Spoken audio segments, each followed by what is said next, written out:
알려드려서 죄송합니다. 더 정신 차릴게요. 오늘 본문 말씀은 요한복음 16장 33절 한 절 말씀입니다. 신약성경 176페이지. 본문 말씀은 요한복음 16장 33절 한 말씀입니다.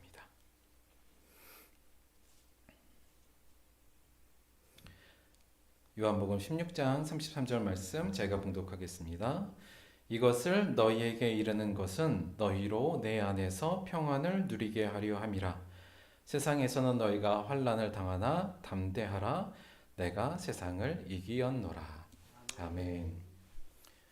오늘은 이 말씀을 중심으로 내가 세상을 이기었노라 이런 제목으로 하나님의 말씀 함께 나누도록 하겠습니다.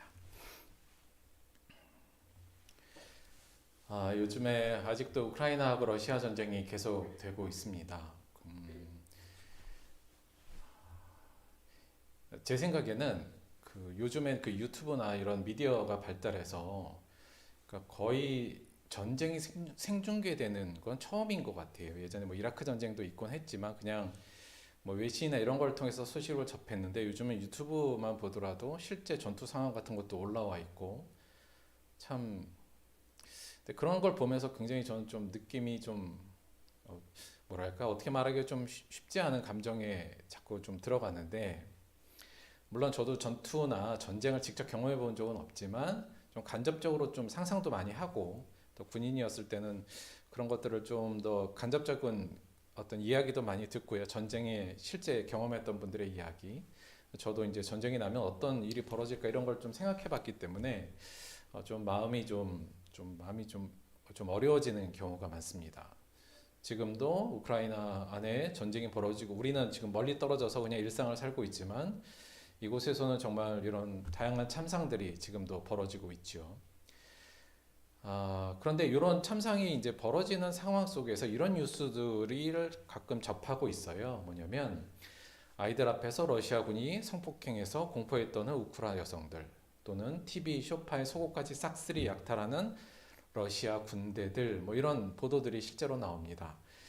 과장된 건 아니고 실제로도 좀 사실이지 않을까? 저는 개인적으로 그런 생각이 들어요. 근데 그러면 러시아군은 이거 완전 짐승이구나. 사람도 아니구나. 우리가 이제 이런 생각이 들 수 있잖아요. 근데 사실 저는 이런 현상은 대부분의 전투에 참여하는 곳에서는 비일비재하게 일어나는 일이다. 이렇게 생각이 듭니다. 굳이 이들을 변호하고 싶은 생각은 없지만 과거 우리 베트남 전쟁이나 한국 전쟁 다 안에서 실제로 전투에 참여했던 많은 그 전쟁 상황 속에서는 이런 일들이 실제로는 비일비재하게 일어났어요. 그런데 우리가 생각하면 이들이 어떻게 이렇게 좀 잔인하고 또 이런 행동을 할 수 있을까 이런 생각이 드는데 조금 생각해 보면 전쟁 상황이라는 건 전쟁에 참여하는 군사 또는 병사 입장에서는 세상에서 경험하지 못한 공포와 두려움을 느끼는 상황입니다. 이게 일반적으로 두려움이라는 어떤 우리 안에 있는 감정이 이러한 어떤 결과 또는 이러한 현상을 유발하는데요. 뭐냐면 일반적으로 두려움이 우리의 근본적인 이성적인 능력은 굉장히 떨어뜨리고요. 반대로 우리가 본성적인, 본능적인 부분은 굉장히 좀 그 성향을 올리는 경향이 생길 수밖에 없습니다. 그러니까 극도의 두려움과 본인의 생존에 대한 두려움이 강해지면 평소에는 굉장히 이성적이기도 하고 합리적인 생각을 하다가도 혹은 윤리적인 생각을 하다가도 그것이 너무 강해지면 그 이성적인 사고가 거의 마비되고 살아남아야겠다. 그리고 그 두려움을 없애야겠다는 어떤 본능적인 그런 부분들이 튀어나오게 되거든요. 그래서 전쟁을 겪은 분들이 전쟁 이후에도 수많은 트라우마에 겪는 것은 그때 자신이 했던 그 행동들에 대한 부분들에 대해서 트라우마를 많이 느끼는 부분도 있습니다. 근본적으로 두려움이 너무 강해지면 내 안에 두려움의 감정이 강해지면 한마디로 이성의 작동을 멈추게 하는 힘이 그 두려움의 감정에 굉장히 좀 강하게 있다. 이 부분을 저희가 좀 생각해 보고자 한다면 이러한 전쟁 상황이 어느 정도 이해는 되죠. 물론 그래서 전쟁은 결코 일어나서는 안 될 겁니다. 근데 이런 두려움이 어떤 이성의 능력을 좀 마비시키는 현상들은 이런 전쟁 말고도 우리 삶의 주변에서도 좀 자주 볼 수 있는 예이기도 해요. 대표적인 예가 사실은 이런 보이스피싱 같은 거예요. 요게 이제 인간의 두려움을 이용해서 이성적 사고를 마비시키는 대표적인 범죄 행위이긴 하죠. 대부분 보이스피싱이 그렇게 나오잖아요. 지금 당신 자녀가 교통사고 나서 크게 다쳤으니까 당장 일로 돈을 좀 보내셔야겠어요. 이러면 어떻게 돼요? 일단 두려움과 불안감이 죽으면 어떡하나 확 들어오니 자녀가 죽는다 그러면 그 다음부터 이성적 사고가 마비돼서 시키는 대로 하고요. 또 이제 검사가 나 어디 검사인데 당신이 무슨 범죄에 연루됐어 어디로 출두하셔 이러면 겁이 확 나고 두려움이 강해지면 이게 뭐 보이스피싱인지 뭔지 이런 이성적인 판단을 할 수 없이 그냥 그대로 끌려가는 그들이 시킨 대로 끌려가는 경우도 많습니다. 이게 이제 두려움을 이용한 이성을 마비시키는 어떤 범죄의 모습이기도 하고요. 뭐 그렇게 강한 건 아닙니다. 뭐 저희가 이제 홈쇼핑 같은 거 볼 때도 그렇죠. 지금 아니면 이 혜택은 결코 여러분 못 받습니다. 그러면 가슴에 두려움이 확 와요. 이거 놓치면 큰일 나는 거 아니야? 고려해서 보통 이성적인 소비라기 합리적인 소비보다는 충동 구매를 하기 위해서 홈쇼핑에서도 그걸 어느 정도 쓰고 있지요. 지금 아니면 여러분 절대 이 가격으로 못 삽니다. 이러면 이제 약간 두려움이 와요. 이거 못 사면 어떡하지? 이런 두려움. 그래서 우리 합리적인 소비를 방해하고요. 그래서 이런 두려움이라는 것은 근본적으로 이 두려움이 너무 강해지면 적당한 두려움은 필요하겠지만 이 두려움이 우리에게 강해지면 이게 두려움이 우리의 이성적 사고를 마비시키고 또는 감소시키는구나 이런 특징이 있다는 것을 한 번쯤은 좀 생각해 보셔야 할 부분이라는 생각이 듭니다. 저희가 이제 그리스도인적 선택 이제 이 부분에 대해서 저희가 좀 관심을 많이 지금 갖고 있잖아요. 그리스도인적인 선택이 결국은 제자다운 삶을 만들어내고요. 결국 그 제자다운 삶이 우리 안에 많은 신앙의 열매를 맺힐 수 있게 만들겠죠. 그래서 우리가 열매를 잘 맺으려면 또는 예수님의 제자로서의 삶을 살려면 매 삶의 순간에 작은 선택의 순간에 또 그리스도인다운 선택을 해야 된다. 그래서 그 선택이 중요하다는 말씀을 저희가 지금 함께 여러 차례 지금 나누고 있는데 그래서 우리가 선택을 할 때는 어떤 기준으로 해야 된다고요? 내가 아닌 기본적으로 주를 위한 선택이 우리가 예수님을 주로 부르는 자들이 마땅히 해야 될 선택이다. 우리의 삶이 우리 게 아니니까 우리의 선택도 근본적으로는 우리 게 아니다. 그래서 주를 위한 선택을 해야 된다. 이게 이제 어떤 가장 중요한 어떤 방향성이고요. 지난주에는 그것을 조금 더 구체화해서 실질적으로 하기 위해서는 이게 옳은 일인가? 의로운 일인가? 주님 보시기에 또 이것이 관계자들과 평화를 이루는 선택인가? 함께 기쁨을 나눌 수 있는 선택인가? 이러한 기준으로 우리가 선택을 하자. 이렇게 지난주까지 말씀을 좀 드렸죠. 그리고 나의 선택일지 물론 별로 안 하고 계시겠습니다만 그 숙제도 좀 드렸어요. 자, 그런데 한 가지 조금 관심 갖고 저희가 생각해 볼 게 뭐냐면 바로 이 부분이요. 우리가 이렇게 선택하기 위해서 이런 기준을 가지고 선택한 이 부분이 사실 이게 이성적 영역입니다. 물론 우리가 신앙으로 보면 이걸 영적 영역 이렇게 볼 수도 있습니다만 왜냐하면 우리의 의지가 반영돼야 되잖아요. 이게 의로운 일인가? 이게 각자에게 평화로운 일인가? 기쁨인가? 이렇게 생각하고 내 의지를 표명하는 선택이기 때문에 사실 이곳은 이성적 영역이라고 볼 수 있거든요. 자, 이 부분이 저희들의 좀 더 관심 가져야 될 부분입니다. 사실 저희가 선택이라고 우리가 어떤 걸 선택할 때 이 선택에 영향을 미치는 것들이 사실 굉장히 많다고 볼 수 있습니다. 단순하게 그냥 뭐 내가 나를 위한 선택이냐 혹은 뭐 주를 위한 선택이냐 이렇게 이분화될 수 있는 건 아니고요. 선택에 사실 굉장히 많은 것들이 영향을 미치는데 근본적으로 이제 성격도 우리가 선택하는데 굉장히 많은 영향을 미치고요. 내가 타고난 성격 그리고 내가 어떠한 환경에서 성장했느냐 이것도 우리가 뭔가를 선택할 때 굉장히 영향을 미칠 수밖에 없고요. 조금 더 확장하면 내가 속한 사회, 내가 속한 집단의 어떤 철학이나 그 분위기, 흐름 이런 것들이 당연히 우리들의 선택에 영향을 줍니다. 때로는 이런 것들이 복합적으로 영향을 미치기도 하고요. 그러나 우리가 여하간 선택을 할 때 그래도 제일 많이 영향을 미치는 건 뭘까요? 이성이죠. 우리는 신앙인들은 이걸 영성이라고도 표현할 수는 있고요. 그러니까 우리가 기본적으로 모든 선택을 합리적으로 선택하고 싶어 하잖아요. 그것은 이성의 자격이니까 선택에 영향을 미치는 건 우리의 이성적 사고이기도 하고요. 그러나 이거에 못지않게 우리의 선택에 영향을 주는 게 뭐냐면 바로 감정입니다. 사실은 그리고 이런 것들이 복합적으로 영향을 미치겠죠. 그런데 이 중에서 가장 우리가 선택할 때 영향을 많이 주는 게 뭘까라고 생각했을 때 이성일 것 같긴 합니다만 저는 감성이 조금 더 영향을 많이 미친다 이렇게 생각이 들어요. 실제로 심리학자들도 이런 얘기를 많이 하고 그러니까 실제로 나는 이성적으로 선택했어라고 생각하지만 사실은 감정에 따라 선택한 일이 우리 안에 굉장히 많다고 그럽니다. 그래서 왜 웬만한 그 광고들 있잖아요. 그 회사들이 물건을 팔기 위해서는 그 소비자들에게 이성적 접근보다는 감성적 접근을 훨씬 더 많이 하죠. 그래서 광고들이 굉장히 우리의 감성을 통해서 그것을 사게 하게끔, 왜냐하면 우리가 감성에 의해서 선택하는 경우가 훨씬 많기 때문에 그런 경우들도 우리 주변에서 많이 볼 수 있습니다. 그러니까 사실은 우리가 선택할 때 이 감성이 영향을 많이 미친다는 것도 제가 좀 기억을 해야 되고요. 그 중에서도 감성 중에서도 이 두려움이라는 감정이 사실은 이 선택에서도 많은 영향을 미칠 수밖에 없다. 이렇게 저희가 이제 생각해 볼 수가 있어요. 그런데 아까도 말씀드렸지만 이 두려움이 어떤 특징이 있다고요? 기본적으로 이성을 좀 마비시키는 특징이 있어요. 자, 그런데 우리가 지금 해야 되는 그리스도인의 선택은 어떤 영역이에요? 이성적 영역이잖아요. 근본적으로. 따라서 그리스도인들 안에 두려움이 가득 차면 근본적으로 어디에 영향을 줄 수밖에 없냐면 이 이성적 영역. 내가 그리스도인으로서 의롭고 평화롭고 기쁨의 관계라는 기준, 그리고 주를 위한 선택을 해야 된다는 이성적 사고와 우리의 의지에 이 두려움이란 감정이 우리 안에 자리 잡고 있고 이것이 우리를 점령하면 이 이성적 의지를 무너뜨리고 마비시키는 영향이 있을 수 있다는 겁니다.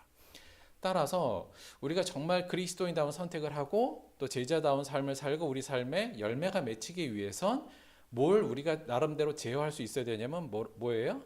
이 두려움의 감정. 이 두려움의 감정을 우리가 어느 정도 제어할 수 있어야, 아예 없앨 수는 없겠죠. 제어할 수가 있어야 우리가 그리스도인적 선택을 할 수 있을 것이다. 이렇게 저희가 결론을 낼 수가 있을 것 같아요. 그래서 그리스도인들에게 두려움을 제어하고 두려움을 통제하는 능력은 굉장히 필요하다. 사실 그런데요, 우리가 두려움이란 게 꼭 그리스도인들에게만 필요한 게 아니라 요즘 사회에서도 이 두려움 때문에, 불안 때문에, 긴장 때문에 수많은 질병에 사람들이 많이 고생하잖아요. 그래서 요즘 사람들도 이 두려움 또는 불안, 이런 걱정, 이런 심리를 어떻게 치료할까도 사실 많이 연구되는 부분이긴 해요. 그래서 실제로 어떤 심리학이나 정신의학 쪽에서도 그 부분을 연구를 많이 했죠. 그런 쪽에서 연구할 때 이 두려움 혹은 불안이나 걱정을 대처하는 방법으로 몇 가지 제시하는 것들이 공통적으로 있더라고요. 내가 두려움이 많을 때 또는 불안이나 걱정이 많을 때 어떤 방법을 쓰면 좋을까요?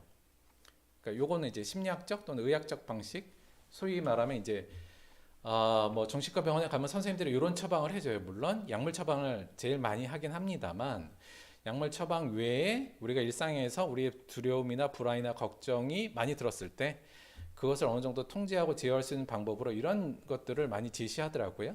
일단 호흡 조절. 갑자기 불안이 들어왔을 때 일단 복식 호흡, 심호흡을 하는 거, 이게 불안을 순간적으로 좀 떨쳐내는 데 도움이 된다고 말하고요. 가장 많이 또 얘기하는 게 운동이더라고요. 그러니까 규칙적인 운동을 계속 하는 게 기본적인 불안의 감정을 다스리는 데 매우 도움이 된다. 이렇게 얘기들 많이 하고 일리 있다고 봅니다. 또 하나가 이제 인지인데 요거는 뭐냐면 지금 막 불안하잖아요. 내가 걱정도 많고 막 지금 막 그런 게 막 그래서 몸이 막 떨리고 이럴 때 이거 내가 지금 두려움에 너무 과민 반응하는 거야 라고 스스로가 인지하는 것만으로도 어느 정도 이 부분이 해소가 된다고 해요. 그러니까 지금 두려움 때문에 내가 떨고 있네. 이거 굳이 그럴 필요 없는 건데 지금 내가 이 상황을 스스로가 이해하는 거, 그것도 우리가 두려움을 대처하는 방법이라고 얘기하고요. 또 산책하는 거, 자연 속에서 산책하는 것도 많이 권장하고 뭐 많이 하는 명상 뭐 이런 것들도 추천하는 어떤 부분이라고 볼 수 있어요. 뭐 저는 그리스도인으로서 우리도 두려움을 좀 잘 제어해야 되는데 우리의 뭐 정신 건강을 넘어서 신앙적 목적을 위해서라도 이런 방법들도 나름 좋다고 봅니다. 그래서 여러분도 운동도 좀 규칙적으로 하시고 또 불안이 왔을 때 이런 자기만의 또 불안을 좀 다스리는 방식들을 잘 연구하는 것도 저는 좀 필요한 부분이 아닌가 그런 생각이 들어요. 그런데 근본적으로 우리가 그리스도인으로서 이 두려움을 극복해내고 또 제어할 수 있는 방법을 성경에서 좀 찾아보면 어떤 것을 우리가 이야기할 수 있을까? 이 부분을 오늘은 좀 더 중점적으로 말씀드리려고 해요. 성경적 솔루션인데요. 두려움에 대한. 저는 분명히 이 부분도 성경에서 우리가 좋은 솔루션으로 제시한 부분이 분명히 있다고 봅니다. 그 부분의 오늘 저희가 함께 읽은 말씀인데요. 오늘 본문 말씀을 그래서 그 솔루션의 관점에서 한번 보도록 해볼게요. 일단 오늘 저희 본문 말씀이 요한복음이에요. 저희가 최근에 요한복음을 조금 많이 봤는데 조금만 공부 조금만 하면 이 요한복음이, 그러니까 우리 성경 신약 성경 중에 앞에 네 개의 복음서가 나오잖아요. 마태, 마가, 누가, 요한복음. 근데 사실 모든 성경 중에서 이 복음서가 그동안 역사적으로 볼 때는 가장 사랑받은 복음서, 그러니까 책 중에 요 네 복음서가 거의 뭐 탑으로 저는 꼽힌다고 봅니다. 그러니까 왜냐하면 이제 예수님의 얘기가 직접적으로 나오기 때문에 그렇기도 하고요. 그래서 원래 영미권에 보면 이름들이 다 뭐 매튜, 마크, 루크, 존 이러잖아요. 다 여기 마테마가 누가 요한이잖아요. 그 중에서도 존이 이름 엄청 많죠. 외국 사람들 영미권에. 요한복음이 그만큼 사랑도 많이 받았고, 특히 이 요한복음이 예전부터도 그 이제 상징이 독수리예요. 그러니까 요한복음을 상징하는 동물이 독수리인데, 이게 독수리가 뭐 말에 의하면 그 태양을 직접 바라볼 수 있는 동물이 독수리라 그래요. 그러니까 이게 이제 하나님의 영광을 직접적으로 요한복음이 잘 표현해 준다. 뭐 이런 의미로 독수리가 상징되기도 해요. 그래서 요한복음은 굉장히 좀 어렵기도 하지만 중요한 책으로 널리 좀 알려져 있기도 합니다. 근데 그 중에 그 이 중요한 요한복음 안에 고별연설이라는 파트가 있어요. 그러니까 여기가 13, 14, 15, 16, 17장을 우리가 요한복음에서는 고별연설이라 이렇게 이제 보통 불러요. 근데 이 고별연설이라는 게 뭐냐면 예수님께서 십자가에 달려 죽으시기 전에 제자들과 마지막 시간을 보내시면서 했던 설교 내용이에요. 자, 근데 요한복음이 총 21장인데 그 중에 5장이 고별연설이에요. 그러니까 그때 딱 그 예수님의 생애 중에 예수님이 제자들과 이별하기 바로 전에 했던 설교가 거의 한 4분의 1을 차지할 정도로 많은 비중을 차지하고 있죠. 그래서 고별연설은 요한복음에서도 굉장히 중요한 부분으로 우리가 인식을 하고 강조하고 있다고 생각을 해요. 근데 그 중에서 13장은 우리가 잘 아는 것 같이 예수님이 발을 씻기신 일, 그 내용이 좀 기사가 나오고요. 맨 마지막 17절은 예수님께서 고별연설을 하시고 하나님께 기도하는 내용이 17장에 나와 있어요. 그리고 실제로 제자들에게 고별의 말씀을 하는 부분은 14, 15, 16장 이렇게 볼 수 있고요. 오늘 저희가 읽은 본문 말씀은 그 중에서 고별 말씀 중에 16장 맨 마지막에 맨 마지막 절이에요. 그렇죠? 그것은 뭐냐면 고별 말씀의 결론으로 지금 말씀하고 있다. 이렇게 볼 수 있는 거예요. 자, 그래서 그러면 이 고별 말씀 전체를 아우르는, 그러니까 예수님께서 이제 나는 너희들이 이제 나를 배신하고 나를 떠날 거 알아. 그리고 이제 우리가 잠시 헤어질 거야. 그런데 이 헤어짐 전에 너희들에게 마지막으로 내가 좀 전할게라는 말이잖아요. 유언과 같은 말이기도 하고 뭐 실제적인 유언은 아니지만 그만큼 중요한 말인데 그 중요한 말씀의 마지막 결론 부분이 오늘 말씀이라는 거예요. 자, 그래서 오늘 말씀을 좀 보면 이것을 너희에게 이르는 것은 너희로 내 안에서 평안을 누리게 하려 함이라. 세상에서는 너희가 환난을 당하나 담대하라. 내가 세상을 이기었노라. 이 말씀으로 고별연설의 마지막을 장식하시고 그 다음에는 이제 기도를 하시는 장면으로 넘어가요. 자, 이 말씀이 굉장히 좀 중요한 부분이기도 하고 다시 제자들에게 예수님께서 마지막으로 주신 말씀이라고 볼 때 이 말씀의 결국 핵심은 뭐냐면 평안을 누리게 하게 합니다. 이 부분. 그리고 보면 담대하라잖아요. 담대하라. 그러니까 예수님께서 지금 제자들에게 마지막으로 헤어지면서 야, 너희들 두려워하지 말고 평안해. 그리고 담대해야 된다. 이 말씀을 지금 하고 계신 거예요. 그냥 인간적인 부분을 넘어서서 신앙인으로 예수님의 제자로 살 때 이 부분이 그만큼 더 중요하다는 의미도 될 수 있어요. 그래서 이 말씀이 저희들에게 매우 중요한데요. 이 말씀을 우리가 좀 자세히 좀 살펴보면 그래서 이게 정말 중요한 말씀이구나 이렇게 생각해서 이 말씀을 보면 크게 한 3가지 정도를 저희가 조금 관점을 갖고 관심을 갖고 봐야 될 것 같아요. 뭘까요? 이 말씀을 우리가 온전히 이해하려면 뭘 좀 봐야 될까요? 첫째는 이것을.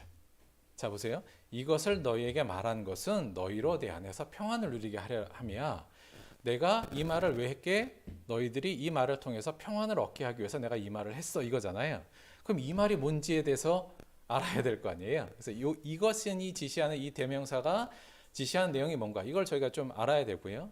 또 하나 약간 특이한 게 여기 보면 내 안에서 평안을 누리게 하려 함이라는 약간 좀 어떤 평안에 대해서 뭔가 좀 이렇게 새롭게 설명하는 부분이 나와요. 그래서 그러면 이 평안의 성격은 뭔가? 이것도 저희들이 좀 관심을 가져야 되고요.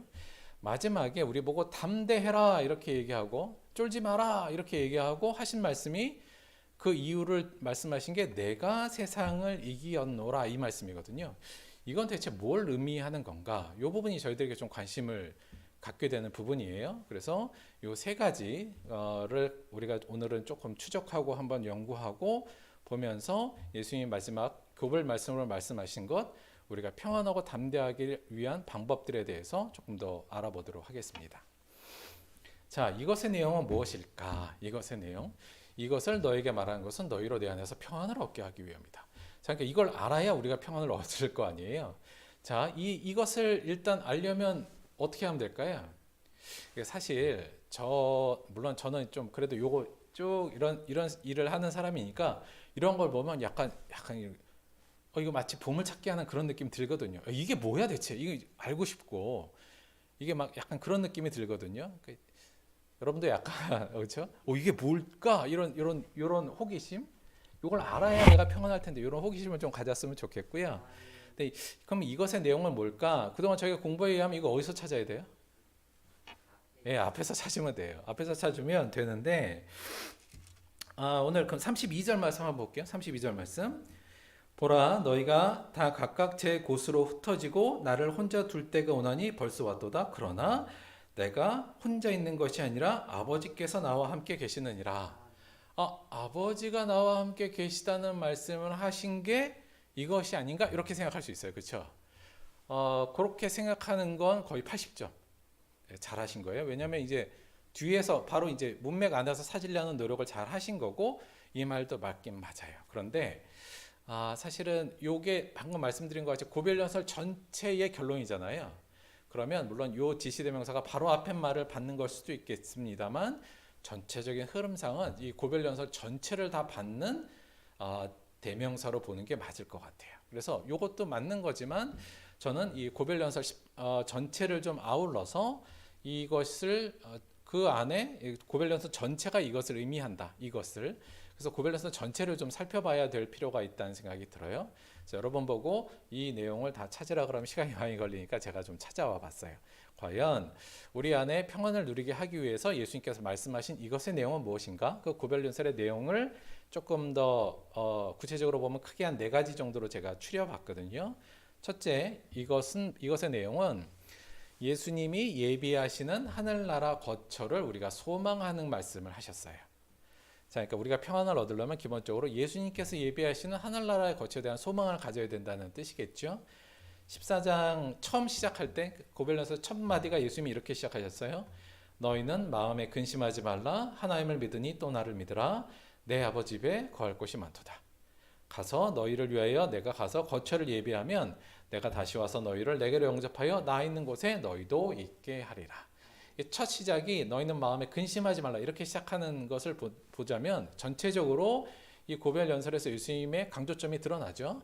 근심하고 두려워하지 말고 평안하라예요. 근본적으로. 그런데 그 근거로 처음에 예수님께서 말씀하신 건 야, 내가 지금은 너희를 떠나. 그러나 내가 아버지의 집 가서 너희들과 함께 있을 집을 내가 예비하러 지금 가는 거야. 다시 오면 내가 너희를 데리고 아버지의 집에 우리와 함께 살 거야. 이 얘기를 하신 거예요. 그러니까 아버지 집에 아무나 살아요? 아니잖아요. 그렇죠? 그러니까 이것은 굉장히 우리에게 주는 큰 소망과 어떤 기대를 주시는 말씀을 첫 번째 하셨고요. 그러니까 우리가 평안하기 위해서 알아야 될 것은 우리 안에 하나님의 나라의 집에 거할 거처가 예비되어 있다는 이 사실을 일단 기억하는 게 첫 번째 중요하고요. 두 번째 이것의 내용은 보혜사 성령님이 우리와 동행할 거라는 예수님의 약속의 말씀이에요. 14장 16절 내가 아버지께 구하겠으니 그가 또 다른 보혜사를 너에게 주사 영원토록 너희와 함께 있게 하리라. 우리가 방금 32절도 거의 같은 의미죠. 다시 말하면 우리가 비록 예수님께서는 비록 우리를 떠나시겠습니다만 다른 보혜사 우리가 알다시피 성령 여기 보혜사 설명드렸죠. 보호하고 은혜를 주는 사람 뭐 이렇게 생각해요. 응원해 주시는 분, 우리를 지도하시고 감독하시는 분 이렇게 생각하시면 돼요. 그 성령님을 우리에 보내주셔서 우리가 혼자 있게 하지 않고 너희와 항상 함께 있게 하겠다는 게 예수님의 지금 약속이고 말씀이셨고요. 이것이 우리를 평안하게 만드는 또 중요한 말씀, 믿음의 내용이고요. 세 번째는 예수님의 계명을 지켜서 예수 안에 거라. 우리 그 포도나무 얘기 우리 저번에 공부를 드렸죠. 우리가 사실 이렇게 하늘나라를 소망하고 성령님과 동행하기 위해서 필요한 조건이 있어요. 예수 안에 거하는 거죠. 근데 예수님께서 그 예수 안에 거하는 방법을 말씀해 주셨어요. 그게 뭐였어요?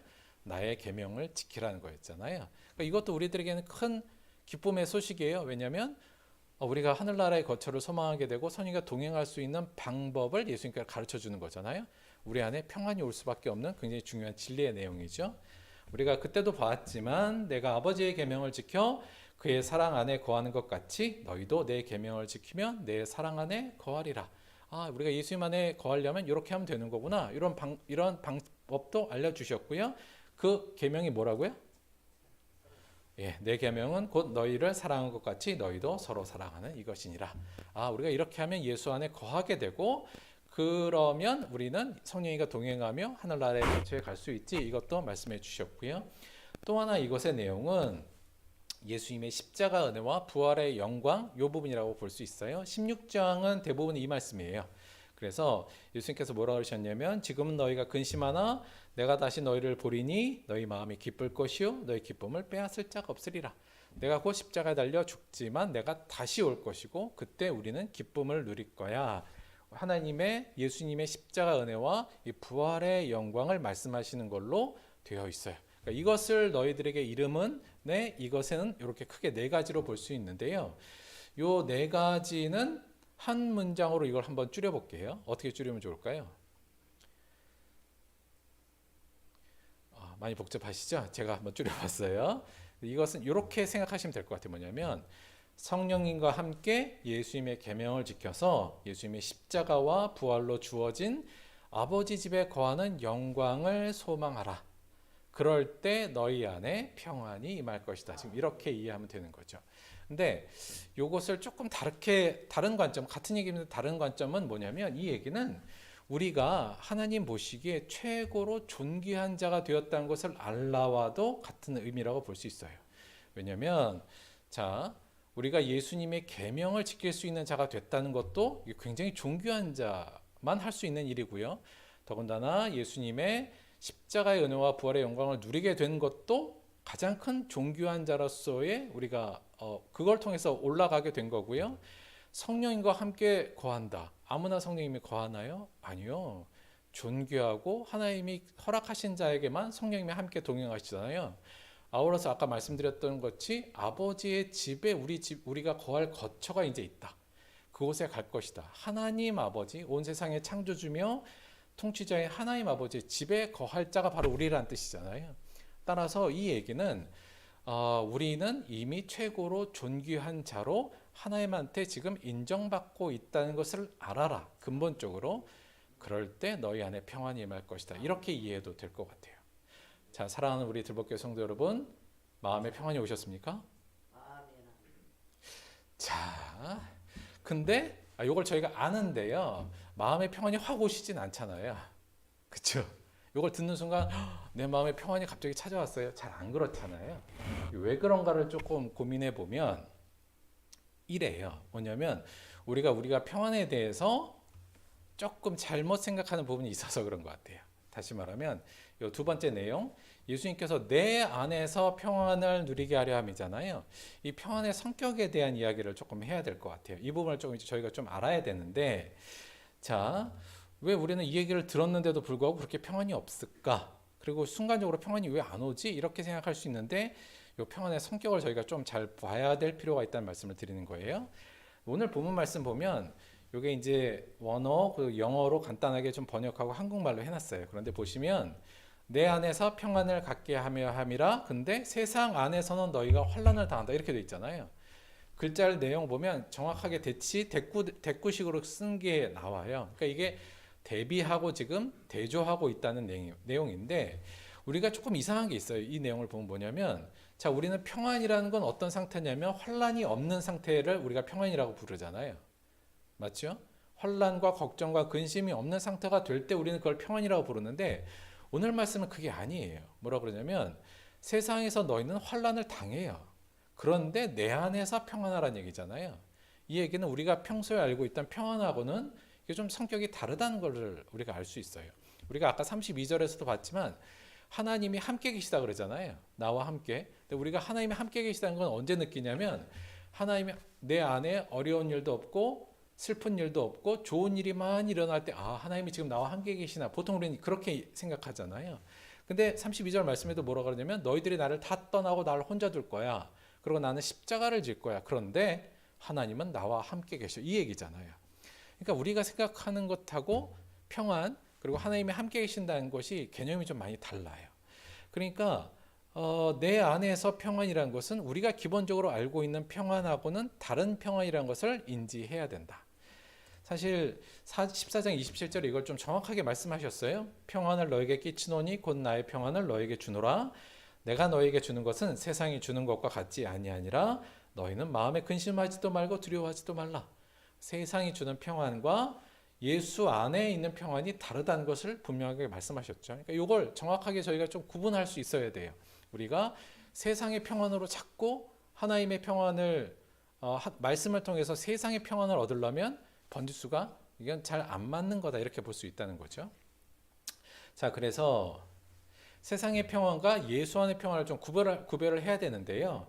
일반적으로 세상 안의 평안은 뭐냐면 돈과 권력과 명성으로부터 오는 평안이야. 그러니까 세상으로 우리가 평안은 이런 것들로부터 보통 와요. 그러니까 여러분 그렇죠? 내 통장 잔고가 두둑해지면 평안하잖아요. 그리고 내가 높이 올라가고 명성이 있으면 마음의 평안이 오는 건 사실이에요. 그게 세상으로부터 오는 평화, 세상의 평화죠. 그러나 이 세상의 평화의 특징이 뭐냐면 불완전하고 한시적인 평안이라는 거예요. 오히려 그러니까 돈과 권력과 명성이 우리한테 확 왔을 때 우리 안에 평안이 오는 건 사실이다. 현실적으로, 인간적으로. 그러나 알다시피 조금만 있으면 더 불안해지기 시작하죠. 이 돈 누가 뺏어가면 어떡하지? 내 이 명성이 빨리 없어지면 어떡하지? 이 권력 누가 뺏어가면 어떡해? 불안해지잖아요. 그리고 지키기 위해서도 그냥 힘쓰기 위하고 걱정하기 시작하면서부터 그러니까 잠깐의 평안은 있으나 곧 큰 불안으로 계속 오더라. 아울러서 이것은 그냥 한시적이에요. 잠깐 평안할 뿐이지 이것이 우리를 끝까지 평안으로 이끌어주진 않는다. 딴 건 모르겠어도 죽음 앞에서 우리가 돈과 권력과 명예를 얻은 평안들은 싹 없어지는 거니까요. 그래서 우리는 늘 뭘 추구하고 있어요 지금? 세상이 주는 평안. 그렇죠? 돈과 권력과 명성으로부터 오는 평안을 추구하고 있지만 예수님께서 내 안에서 평안을 누리라는 말은 그 평안을 누리라는 것이 아니라 그거와는 성격이 다른 평안을 누리라는 것이 지금 예수님의 말씀이죠. 따라서 우리가 그 말씀에 비추어 볼 땐 우리가 평안을 정말 누리려면 평안의 성격을 명확히 규명하고 세상으로부터 오는 평안이 아니라 진정한 예수 안의 평안을 우리가 쫓아야 된다. 이걸 좀 명확히 하실 필요가 있다는 말씀을 좀 드립니다. 예수 안의 평안은 뭘까요? 방금 우리가 봤던 것 같이 우리가 예수님의 은혜로 그리고 우리가 믿는 믿음, 우리가 정말 그리스도로 통해서 존귀한 자가 되었다는 그 사실로부터 오는 평안이 예수 안에 있는 평안이고요. 이것은 완전하며 영원한 평안이라는 사실을 우리가 좀 알아야 돼요. 근데 정말 예수 안에 있는 평안은 완전하고 영원할까요? 그것은 세상이 주는 평안하고는 좀 다를까요? 이거는 정말 완전하고 영원한 평안이에요. 왜 그러냐면 세 번째에서 그 내용을 좀 찾아볼 수 있는데요. 자, 마지막 예수님께서 하신 말씀이 뭐냐면 담대하라. 야, 겁먹지 마. 너희들 세상 살면서 예수님의 제자들 쫄지도 마. 환난도 당하고 어려울 거야. 환난은 분명히 있어. 그렇지만 걱정하지 마. 안심해. 담대하라. 왜냐하면 내가 세상을 이겼다. 이렇게 말씀하셨어요. 자, 내가 세상을 이겼다. 이 말 조금 더 그냥 좀 더 강하게 번역하자면 내가 세상을 정복했다예요. 이미 과거형이에요. 내가 이미 세상을 정복했어. 그러니 너희들 쫄지 마. 담대해. 겁먹을 거 없어. 불안해할 필요 없어. 이 말씀이거든요. 그러면 예수님이 세상을 이겼다. 세상을 정복했다는 건 무슨 의미일까? 첫째, 일단 예수님이 온 세상에 이게 바로 주인이시라는 뜻이에요. 예수님께서 이 세상의 모든 것을 이기셨기 때문에 예수님이 이 세상의 온 세상의 주인이며 통치자다. 우리가 예수님을 주님이라고 부를 때 그래서 롤십 중에서도 이게 제일 중요한 부분이죠. 뭐냐면 예수님은 주인이에요. 그것은 예수님이 세상을 이겼어요. 이 말하고도 같이 쓸 수 있는 말이죠. 그래서 예수님이 세상을 이겼다는 건 예수님이 온 세상의 주인이라는 말이고요. 이 말이 또 의미하는 건 뭐냐면, 그래서 예수님이 모든 것의 통치자이기 때문에 세상은, 또 세상에 있는 어떠한 환란도 예수 안에 있는 우리들의 존귀함은 빼앗을 수 없다는 것이 바로 내가 세상을 이겼다는 것의 중요 내용이라고 볼 수 있어요. 다시 말하면 우리가 얻은 이 존귀함, 예수 안에서 얻은 이 존귀함, 성령님과 함께하고 하늘나라 하나님의 거처에 함께하며 주님의 일을 대신하고 주님의 제자로 살 수 있는 이 존귀함은 세상의 그 어떤 것도 그 존귀함을 빼앗을 수 없다. 돈이나 권이나 명성 이런 것들은 쉽게 빼앗기기도 하고 죽음 앞에서 다 사라지지만, 이 우리의 존귀함은 어떤 세상의 환란도 빼앗을 수 없다. 따라서 완전하며 영원하다는 것이 내가 세상을 이겼다라는 예수님의 선포의 중심적인 내용이라고 볼 수 있습니다. 조금 정리하면 이래요. 우리 세상 살면서 예수님의 제자들은 두려워하지도 말고 안심하세요. 그리고 담대합시다. 예수 안에서 사는 사람들에게 세상에서의 실수 또는 실패, 때로는 무시, 모욕, 때로는 빈곤, 병듦, 심지어 죽음도 예수 안에 있는 자들의 영광과 존귀함을 빼앗아 갈 수 없기 때문이다. 따라서 담대해. 쫄 거 없어. 너희들이 세상에서 환난을 당하지만 걱정하지 마. 세상은 너희들의 존귀함을 결코 빼앗을 수 없어. 내가 지킬 테니까. 이게 오늘 말씀의 핵심적인 내용이라고 볼 수 있어요. 자, 이걸 통해서 진짜 담대함을 얻은 사람이 있었어요. 이 말씀을 통해서. 그리고 정말 용감하고 용기를 가졌던 사람, 예수님의 이 말씀을 가슴에 품었던 사람이 누구였냐면 사도 바울. 사도 바울의 이 고백은 바로 이 말씀을 그냥 대변한다고 보면 돼요. 우리가 잘 아는 말씀이기도 한데, 로마서 8장 35절 39절 제가 한번 읽을게요. 누가 우리를 그리스도의 사랑에서 끊으리요? 환난이나 공고나 박해나 기근이나 적신이나 위험이나 칼이랴. 기록된 바 우리가 종일 주를 위하여 죽임을 당하게 되며 도살당할 양같이 여김을 받았나이다 함과 같으니라. 그러나 이 모든 일에 우리를 사랑하신 이로 말미암아 우리가 넉넉히 이기느니라. 내가 확신하노니 사망이나 생명이나 천사들이나 권세자들이나 현재일이나 장래일이나 능력이나 높음이나 깊음이나 다른 어떤 피조물이라도 우리를 우리 주 그리스도 예수 안에 있는 하나님의 사랑에서 끊을 수 없으리라. 세상의 그 어떤 것도 예수 안에 있는 우리들의 존귀함과 영광과 하나님의 사랑을 없앨 수 없으니, 나 세상에서 나아갈 때 사실 사도 바울이 야 너 미친 거 아니야 이런 소리 세상에 살면서 많이 들었고요. 예수 그리스도인으로 살면서 또 알다시피 많은 빈곤을 겪고 병듦을 겪었으며 많은 배신과 모욕을 당하고 어려움을 많이 겪었죠. 그러나 사도 바울은 두려워하지 않았습니다. 왜냐하면 내 안에 있는 이 존귀함, 예수 그리스도의 피와 그의 부활로 말미암아 얻게 된 이 존귀함을 그 어떤 것도 빼앗을 수 없다는 걸 확신했기 때문에 그는 세상 앞에 살아갈 때, 세상에서 자기의 삶을 살아갈 때 단호하게 그리고 당당하게 주를 위한 선택을 해 나아갈 수 있었던 것으로 보입니다. 정리할게요. 이렇게 세 문장 정도로 정리해 볼게요. 우리 안에 두려움을 통제해야 그리스도다운 선택과 삶이 가능하다. 두려움을 통제해야 된다는 것 꼭 기억해 주시고요. 또 하나 생각해야 될 걸, 우리는 세상의 평안, 돈과 권력과 명성이 주는 가짜 평안이 아니라 예수 안의 평안, 예수님의 제자들에게 누리게 될 참 영광과 존귀함을 바라봐야 된다. 우리의 평안을, 그러니까 우리가 자꾸 이렇게 안 하면 그렇게 돼요. 자꾸 하나님 돈과 권력과 명성을 줘서 제가 평안하게 해주세요. 요걸로 우리가 추구하면 안 되고, 그것이 줄 수 없는 진정한 평안, 예수 안에 있는 평안을 우리가 추구해야 된다. 요거 꼭 기억하셔야 되고요. 마지막으로 예수께서 세상을 이김으로 더 이상 그 어떤 것도 우리의 존귀함을 빼앗을 수 없다. 그 믿음으로 담대함과 평안을 누리고 그 힘으로 매일의 삶에서 주를 위한 선택과 주를 위한 삶을 경주합시다. 이것이 바로 오늘 본문 말씀에서 예수님께서 마지막 제자들에게 해주셨던 위로와 당부의 말씀이라고 볼 수 있습니다. 우리 사랑하는 들복교회 성도들, 우리 모두가 담대했으면 좋겠어요. 예, 불안에 떨지 않고. 그런데 우리가 끊임없이 이 평안의 내용을, 세상이 주는 평안을 추구할 때는 그거 결코 달성할 수 없다. 과감하게 그 평안을 이건 가짜구나, 이거 별거 아닌 평안이야, 이거는 이렇게 잘 생각하시고 진짜 참 평안의 근원을 붙잡고 살아가게 될 때 이게 분명히 가능할 겁니다. 우리 살다 보면 큰일 났네 이럴 때 있죠. 또는 완전 망했어, 뭐 이제 끝났네. 제가 옛날에 그 목사고시 보러 가는데 늦은 거예요. 그래갖고 한 20분을 늦게 들어갔어요, 고사장에. 그때 전 죽는 줄 알았어요. 야, 이거 목사 못 되는구나. 사실 지금 생각하면 아무것도 아닌데, 그건 뭐 못 돼도 상관없고. 근데 그때 굉장히 떨렸던 기억이 납니다. 예수 안에 큰일 날 일도 없고, 완전히 망할 일도 없고, 끝날 일도 없어요. 우리가 세상 살면서 이런 거 겪게 돼서 막 두려움이 확 올 때는 생각하시면 됩니다. 우리는 예수 안에 있는 자에게는 큰일 날 것도 망할 것도 끝날 것도 없다. 세상에 어떤 것이 우리를 망하게 할 수도 없고요, 끝낼 수도 없고 큰일 낼 수도 없다는 것. 왜냐하면 예수께서 세상을 이기셨기 때문에. 예수께서 따라서 우리 안에 있는 존귀함은 결코 빼앗길 수 없기 때문에. 세상적인 것은 빼앗아갈 수 있어도 우리 안에 있는 이 존귀함을 빼앗아갈 수 없기 때문에 우리는 담대하고 불안해하지 않고 늘 평안을 이룰 수 있을 겁니다.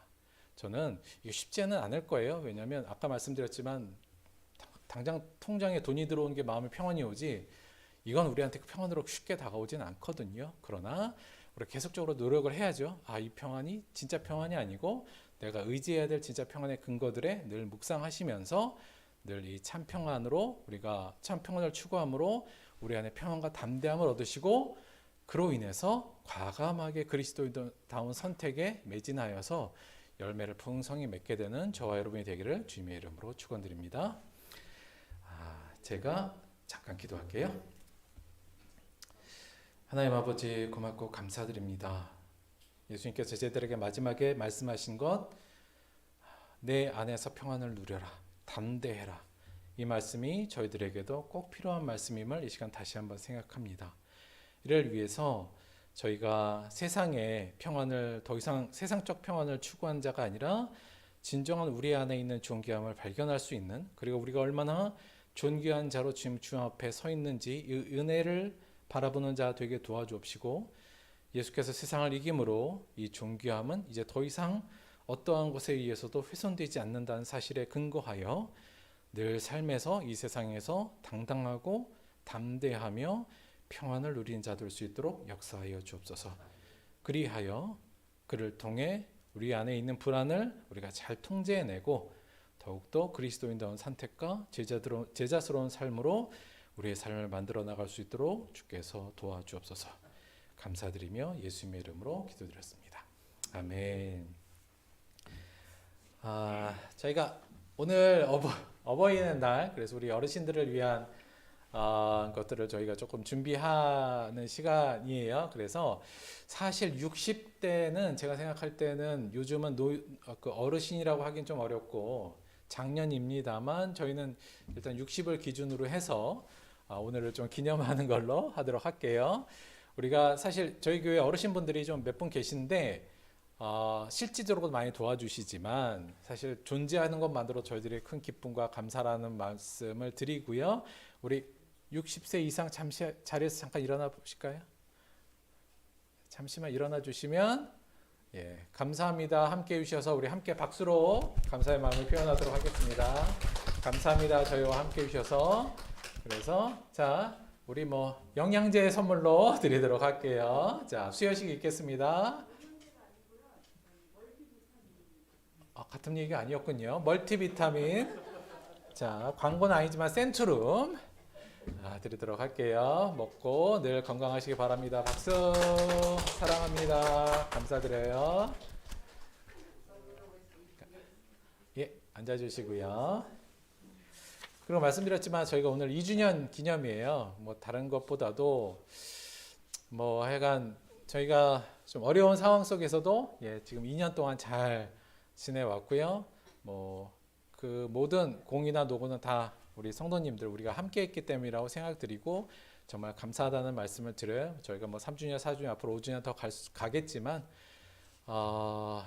여기까지 오는 길이 저한테는 굉장히 즐거웠고, 행복했다 이 말씀도 드리고 여러분에게도 같은 일들이 계속 좀 일어났으면 좋겠다는 말씀을 좀 드립니다. 그래서 저희가 원래 2주년 뭐 이렇게 주년 저희가 기념할 때는 뭐 원래 부흥회도 하고 뭐 이렇게는 하긴 하는데요. 저는 여간 그건 좀 상황도 좀 어렵고 여간 여러분들에게 좀 감사하다는 의미로 저희가 뭐 기념이기도 하고 그래서 먹을 것하고 기념품 좀 준비했거든요. 가실 때 그거 잘 받아가시면 될 것 같습니다. 다시 한번 하여튼 2년 동안 우리 함께 할 수 있는 것 너무나도 감사했고 앞으로 더 열심히 하자는 것 다시 한번 말씀을 좀 드리고요. 또 광고 하나 드릴 거는 저희 그 헌금 봉투 써서 내는 거 있잖아요. 그러니까 하나님께 돈 드리지 말고 우리 신앙적 결단을 드리자. 지금 이렇게 말씀드렸잖아요. 하나님께 돈 드리는 건 좀 민망하잖아요, 사실은. 근데 이게 그때 한번 하고 안 하는 것보다 이렇게 생각하시는 분도 있는 것 같아요. 요거 저희 계속 할 거거든요. 쭉 끊임없이 계속. 그러니까 주구장창. 그러니까 요거 조금 불편하시더라도 작은 헌금, 돈이 중요한 게 아니라 헌금에 넣고 거기에 결단 쓰는 거 그거 좀 계속 좀 잘 해주세요. 물론 돈 툭 넣는 게 훨씬 편하지만 요 한 1분만 있으면 되니까 그리고 쓰는 거 어려우시면 뒤에 예시 있잖아요. 그거 써서 내시면 되니까 요거 저희 교회 약간 시그니처 같이 할 거거든요. 여러 것 중에. 그러니까 지금 열심히 잘해주신 분도 물론 있어요. 근데 그런 분도 있으니까 요거 좀 잘 작성해 주십사. 요거 다시 한번 부탁을 드리고 숙제 내드린 나의 선택일지도 열심히 잘 해주시길 바랍니다. 그 기준으로 해서요. 그리고 또 하나 말씀드릴 거는 저희가 한 2년 동안 저희가 지금 물론 코로나의 영향도 있었지만 저 개인적으로는 일단 여러분들 편하게 교회 오셔서 예배에 집중하시고 말씀 들으시고 좀 편하게 가셨으면 좋겠다는 생각으로 사실은 원래 예배가 함께 참여하는 예배여야 되는데 거의 요거는 약간 제가 이제 강의식 약간 느낌이잖아요. 거의 이제 제가 원맨으로 하는 느낌이니까 사실은 뭐 코로나도 있고 해서 이제 그런 것도 필요하니까요. 그래서 여러분에게 좀 편안하게 여러분 예배에 참석하고 부담 없이 말씀도 듣고 이렇게 가는 것으로 한 2년은 지금 해 오고 있고요. 근데 저희가 여간 예배는 우리가 함께 모여서 함께 참여하고 하는 게 훨씬 더 중요한 부분도 있으니까 저희가 이제 실내 마스크가 좀 풀려나가고 하기 시작하면서부터는 참여하는 예배 쪽으로 이제 조금 방향 전환을 좀 할 생각이에요. 기도도 좀 나눠서 하고 찬송도 좀 하고 이렇게 순서도 좀 나누고 그렇게 할 예정이니까 미리 예고 드려요. 나중에 너무 당황해하지 마시고 그게 훨씬 더 좋으실 거다. 이 말씀 드리고 그거 할 거라는 거 먼저 예고를 좀 드립니다. 괜찮으시죠? 두 분.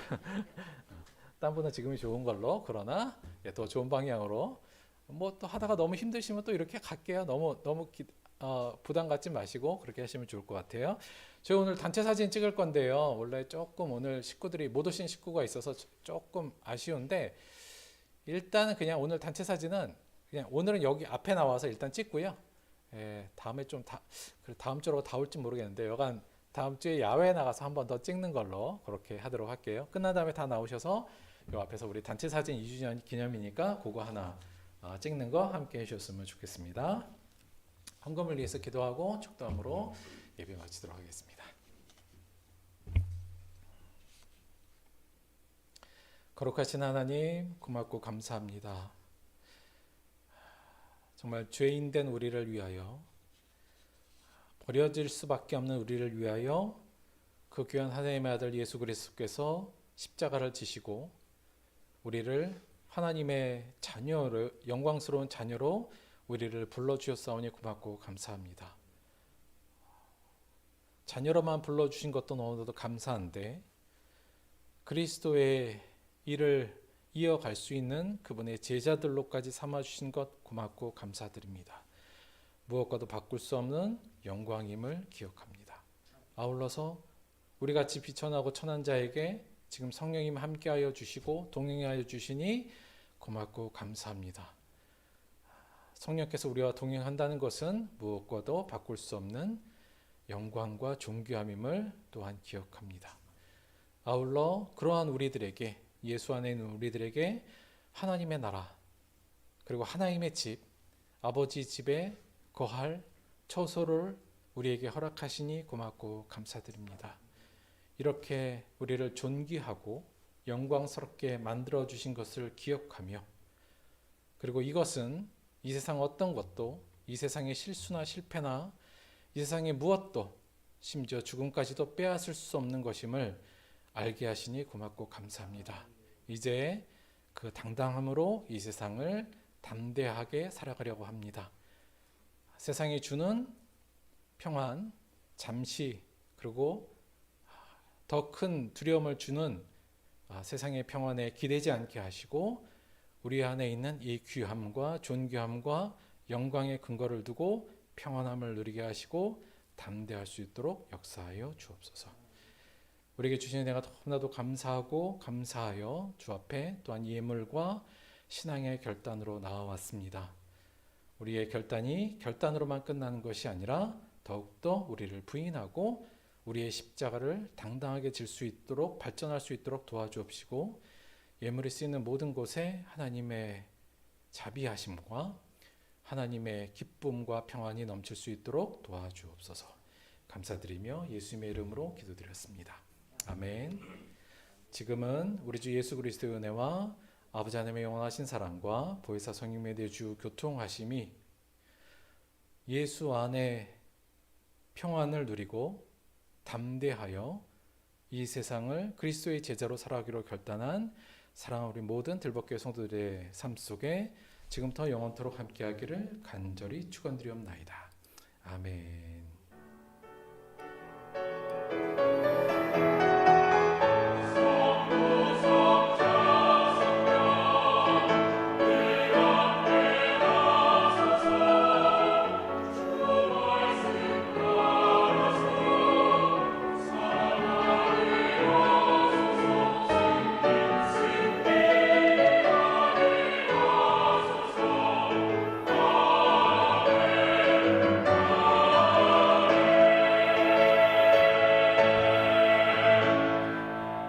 수고하셨습니다. 하나님께 박수 드릴게요. 고맙습니다. 자, 우리 남자분들은 저 뒤에 의자 3개하고 밖에 가ning 의자 해서 5개만 요 앞으로 놔주시고 우리 어르신들 5개 의자에 앉으시고 나머지 둘러서 사진 한 장 찍을게요.